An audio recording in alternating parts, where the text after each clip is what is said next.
what power is in order when we want to show you what power is and how it's manifested and how it operates. See, power is just like anything else. It's an attribute, but it has to be what? Directed. And we pointed out that power takes, in other words, for power, I'm getting ahead of myself, but for power to be manifest as an attribute, so we define power.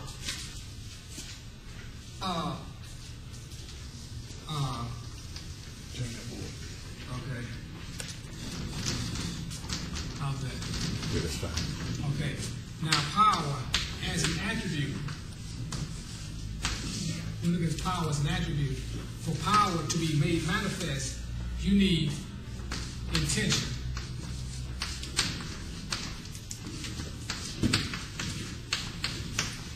You have to have intention. And then what else you gotta have to have? You gotta have some what? Faith. See, so you need these two attributes in order to direct power, whereby you can get some action. Okay. Now, give me that later. Now, what I want to do, I'll come back to that in just a moment. So it was Yahweh, his intelligent wisdom, knowledge, love, human justice, foundation, power, and strength. It came together into a form. It formed this spiritual body, which is the word of the Son. Now, it was his intention to create both of what? A physical and what? Creation. His intention was to create both an angelic creation and a physical creation. Now, the physical is just a reflect of the shadow of the spiritual creation. See, now, what we'll do is, now that we understand that, well, this shape and form came out of the form. And this form was known as the Word of the Son. And this Word of the Son was made flesh. In John 1:14 said, and the Word was made flesh. So you have three manifestations. You have Yahweh, the pure spirit state that's inscrutable and incomprehensible. You have Yahweh in a form that's only seen in vision and revelation. This is not seen with physical eyes. This is incomprehensible. This is only seen in visions. And the Word made flesh is seen in the physical body, known as Jesus Christ or Yahshua Messiah. Now, those are the three states of spirit, which are known as the Father, the Word, and the Holy Spirit. What you're going to find out is that the consciousness operates, everything operates by threes. There's three dimensions: time, past, present, future. You got three primary colors, with red, green, blue, that forms the other seven. So whatever you have here, everything operates by this pattern, and he himself is a pattern of heaven and earth.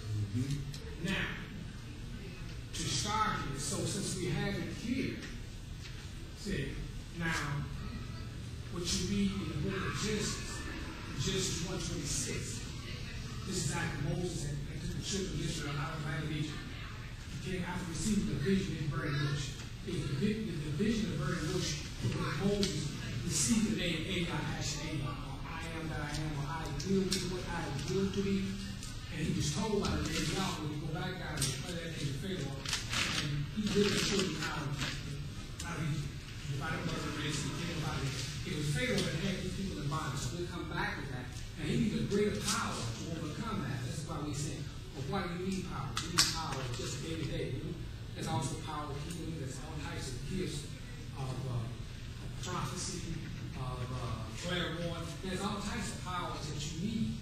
But the powers you need on an individual level to sustain you, the deep insight, the guidance you need to deal with personal problems and things that you face on a daily basis. That's what you really need. And that's what we're going to bring out. And these things are set up as types, shadows, and allegories to show you how to initiate, or what principles you must initiate. There's certain principles that you have to initiate. In a car, you can't start a car just by getting the door. First of all, you got a key to get in the car, or combination. And you just because you set the steering wheel don't mean nothing. Until you put the key to the ignition and start that thing up. That's a set of procedures. But the same way it is in the spirit in order to initiate certain things. Now, the threefold, what happened was, I'll put it this way, that Moses came over this mountain to expedite time. And this is where he saw the vision of Elohim, of this Elohistic form, which was first revealed to Moses, the burning bush. It was revealed to Moses there, and then there was by the 7 years that started the vision top. And Moses was in this cloud for 40 days and 40 nights. This is like there is symbolic of him around the spirit. In this realm of eternity where he entered into, he saw the creation of the heavens and the earth, showed him a vision. And what he saw in Genesis 8, he saw the creation of the heavens and the earth, showed him a vision. And what he saw in Genesis 1:26, someone can get it there, what he saw there, he saw that man was made in the image and likeness of God. In other words, he was the express image or reflection of this invisible Elohistic body. In other words, man's body is a reflection of that. What you mean? This embodiment is unlimited in power, it's unlimited in intelligence, it's unlimited in love, it's just totally unlimited. But man has the same thing, he has the same thing, but they all are what? They're all unlimited. See, to show forth that he is a reflection. And even his consciousness, not only was the physical body like that, but even the consciousness of God himself was expressed image of what? So man was both made physically and it's also psychologically in the image of his creator. And this is what has been lost deliberately, such that by the adversary, such that he enslaved and enslaved us. And that is by what? By stealing our power. In other words, how do you steal power? But not by not revealing that power was what? Even what power I have, I rule over you. And that's what we're going to show down in Egypt in just a moment.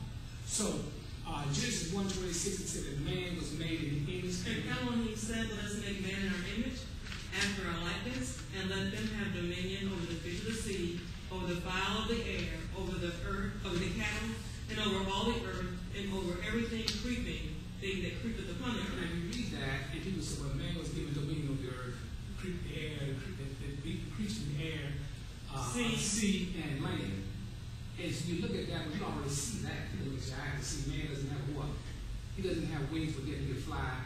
He doesn't have gills. He goes out of the submarine. Right. See what I'm saying? Mm-hmm. He just transfers his, just back by the idea of his own creativity, he's able to, even though he doesn't have the physical attributes of a gill, he takes oxygen tanks down. Right. See what I'm saying? He doesn't have wings, but he knows how to make a plane so that it can fly. Fashion a bird. Well, then you look at that and it says, well, he's been given dominion over the earth. But what people forget, that's symbolical. That's all fine. Even though man, you see man has this, but man does not have control over what? This. It says his thoughts and ideas. But I say certain men do. Certain men do. Other men do, but they're evil intent. See, this intent could be either what? Good or what? Bad. What is your intention? You can have a gun. The gun has no intention of its own. Right. See, a nuclear bomb, a nuclear power doesn't have, uranium does not have any intention on it. It's what it's for. Used for, what it's used for. When you tell me what you're going to use for, but I know your intentions. If you use a pistol, I got this 357. As he said, what's your intention? Well, I'm going to stick up with somebody tonight. Well, I know what your mind is. See what I'm saying? See, let's see, somebody says, protection. Well, he shows forth that his intention is reflecting what he's going to do with power. See, one's protection and one for enslavement. See? So, we're dealing with this principle. So then we see that man was given made in the likeness of God, and he has his power within him. But see, it says that, it says that in 2:7 says that he breathed his body and made him a living soul. So now, well, what's a soul? A soul, we're going to show up there. Let's begin with lesson 2. Lesson 2 is saying the soul is his power. Now, Joshua Messiah, you know Jesus Christ, when he resurrected from the grave, he said all power. All power. He didn't say some power. All power was given to him in heaven and earth, meaning both in the angelic and also what? Physical. Well, he already has all the time, but that's just with us. So now that power he gave to his disciples. You know, the orders of covenants to govern this world. What world? The world of your conscience. You got stuff that go through here. And like I said, the deception that I sit and watch your videos. Sometimes I sit there and watch it. The Spirit tells me, I see this stuff is being, people are drinking the Kool-Aid. And like I said, all I see is fear. I mean, if they got these people, and fear is a very powerful tool for what? Manipulation. That you can be easily manipulated by that. We're going to